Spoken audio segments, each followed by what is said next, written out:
Good morning and welcome to Between the Covers. I am your host, Jeffrey Oreo, and I thank you for your time and your ear. Today's reading is from the book Wildflower by K.F. Goblin. Ricky froze for a moment, doing his best to keep his face neutral. Anger bubbled in his stomach when he saw the state of her. She had a fresh black eye, a split lip, and flecks of dried blood under her nose. Her chest had dark scars clearly left by cigarettes. And what really made his stomach knot were the scars on her throat. Ricky pointed at the empty chair beside her, his other hand in his pocket. Might I join you? He asked with a somewhat forced grin. She didn't say anything. It seemed she was more surprised the man was speaking to her as she looked at the empty chair, then back at him. Eventually, she nodded, tugging nervously on a strand of hair. Ricky slowly sank down into the chair, setting his glass down and crossing his arms on the table. Marge tells me you're a new one down. A pleasure to be meeting you. Name is Ricky. The woman chuckled softly, but somehow it made Ricky sad. Marge said your name was Rickovic. Ricky smiled, giving her a gentle nudge with his elbow. Not bad. You actually said it properly. Most in these parts butcher it. Easier to go by Ricky.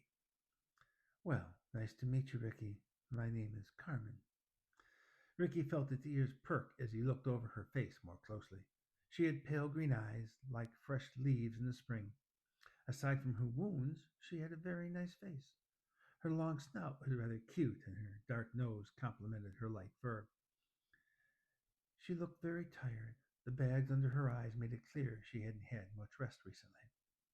Ricky took the cigarette from his mouth, taking Carmen's hand in his and kissing the top of it as he gave her a coy grin. Rad vestretti Debia. A pleasure to meet you, Carmen. Carmen felt her face get hot, gingerly taking her hand back and tugging on a long strand of her hair as she looked down at the table. She knew the goat was just charming her for sex. It didn't bother her. But she wouldn't lie to herself either. It was nice to have a man touch her gently. She had grown rather used to fists being thrown at her recently. Ricky tilted his head to look at Carmen, hooking a finger under her chin and gently tilting her head up.